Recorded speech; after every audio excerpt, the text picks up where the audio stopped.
ける。Thank you so much. Let me congratulate first the EF and all the participants for their very successful discussion deliberations on how we can promote EF. The UNESCO has been very happy working with the EF since its foundation last year.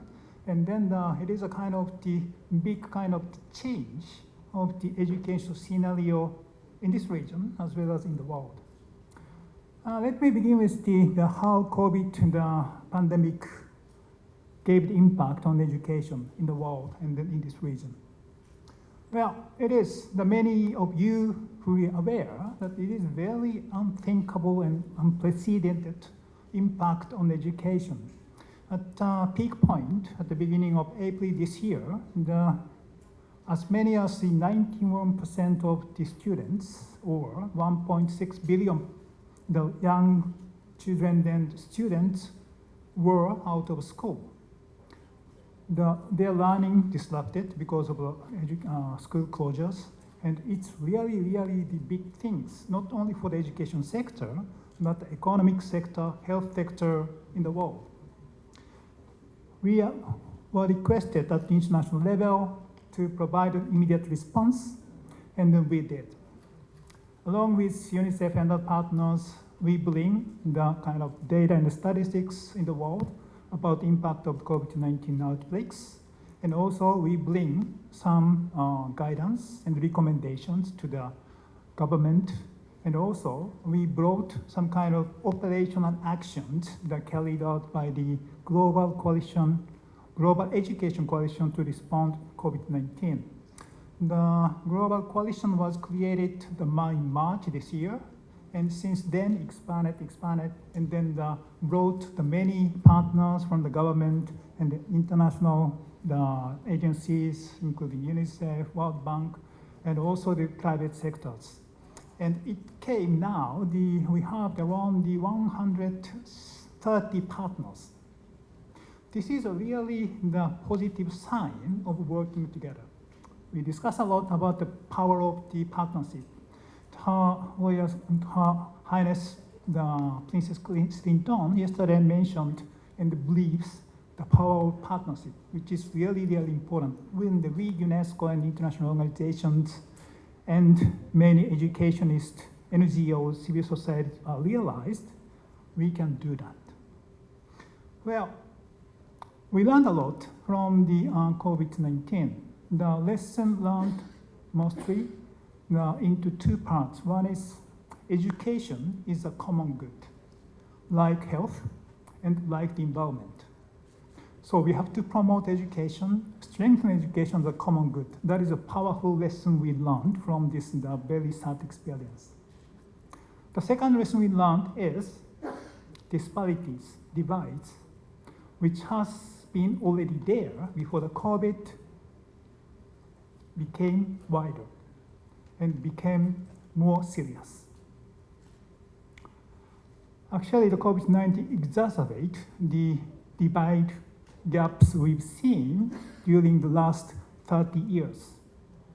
Those who have not became much more kind of the serious situation in terms of wealth, in terms of education, in terms of information and knowledge. So we know the flow of knowledge, flow of information, and flow of wealth should be more kind of transparent and visible. Otherwise, the current regime, which will allow such kind of impartial and then the serious kind of the impartial and serious, the invisible flow of kind of trends will be again exacerbated. So we've seen a lot of kind of the great development, as Kunduria said, during last 30 years. At the John 10 conference in 1990, we saw the 375 million students are out of school.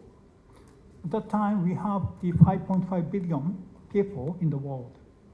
And in 2018, the number of out-of-school children reduced down to 258 million, where we had the larger population of 7 billion people. So it is great achievement. But nonetheless, the Global Education Report, as well as the SCAP, the SDG Progress Report, saying that we are not on track.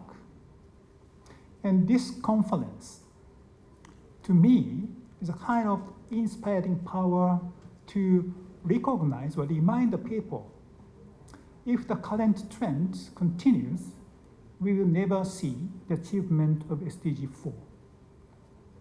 We are now in the starting point of the action for decade of SDGs. And this is really good coincidence. The EF organized the conference to promote equitable education for all. But again, we have to be serious to know that we are not on the track, and current and the conventional way of intervention in promoting education cannot work if we really achieve the education for all by 2030. This is a circumstances situation. So what is the challenge? What is now we have to do? We have to change, as Thomas said, we have to be change agent to transfer the more relevant, appropriate education provision to the future generation. We've seen still a lot of kind of the out-of-school children, as Ichiro showed the graph, still the out-of-school children at primary level, persistent at around 10%. That is the last mile. How we can address the last mile? Our colleague Sheldon Schaefer mentioned, it is a kind of political dilemma.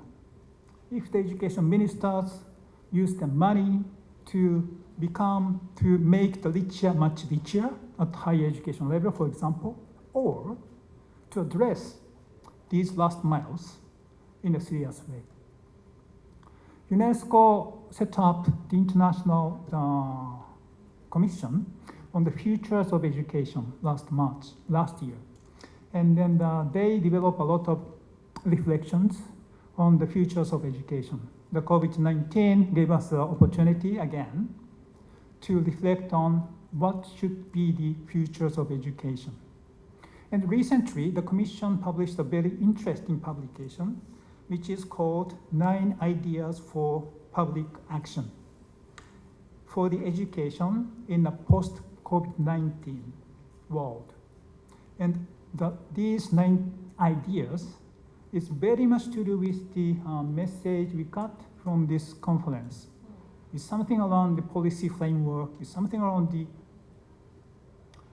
funding, the budget, and it's something around the teacher empowerment and how we can involve more the vulnerable children. 9 ideas I'd like to introduce. One is they recommend to strengthen education as a common good. Number 2, they suggest to expand the definition of the right to education. We've seen a lot of good development around the Right to Education Act. For example, India in 2009, they enacted the Right to Education Act, which incorporated much more types of disabilities, which included the learning disabilities, including the dyslexia. So that kind of trend is really, really now on the wave, but we have to push more to really reach the unreached. So the right to education should be promoted in the education framework and the planning and the policies. And number 3 is to value the teaching professions and their collaborations.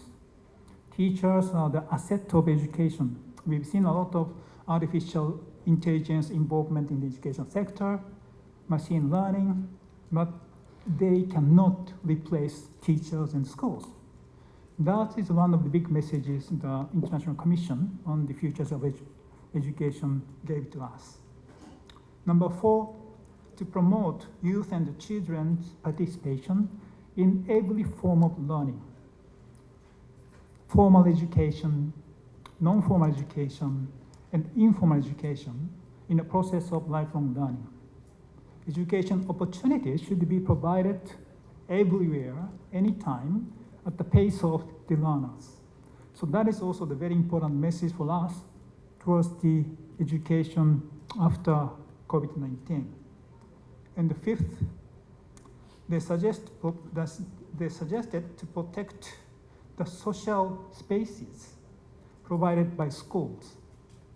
Again, school is not just a place to impart knowledge and information. It is a place to promote interactions between teachers and students and among students, which create a kind of sense of emotional and social-emotional learning. We have to promote within the mind of the students that respect for others, empathy, and also self-assessment. So these kind of social-emotional learning is really, really important, and it should be reflected in education policy and also the curriculum. And six, to make free and open source technologies available to teachers and students. And seven, to ensure scientific literacy within the curriculum. And eight, to protect funding of education. And nine, to advance global solidarity to end current level of inequality. So these are 9 actions suggested by the Commission's International Commission of the Futures of Education, which is chaired by Her Excellency President of Ethiopia. And I was very happy to see the many key messages during the conference are very much related to these suggestions at the global level. As Kunduria mentioned, the UNESCO, UNICEF, Ministry of Thailand, the Ministry of Education Thailand will organize the Education Ministerial meeting next year. And I really wish to have one panel to reflect on the 10 key issues that brought up this conference and how we can address these issues. We have to go ahead and we have to put our agenda forward at regional higher level. And then I think that's going to be a good opportunity for us to bring our thought and reflection to the minister level. And the UNESCO, as I said, has been very happy to working with the EEF from the very outset of its foundation. And this is a kind of my pride to work with them. Since June 10, we've tried to reach the unreached, but it's unfinished agenda, unfinished business. And again, if we cannot change the trend, we will never see the achievement, the results. And kind of natural, conventional way of intervention cannot work. That we all know. We have to change.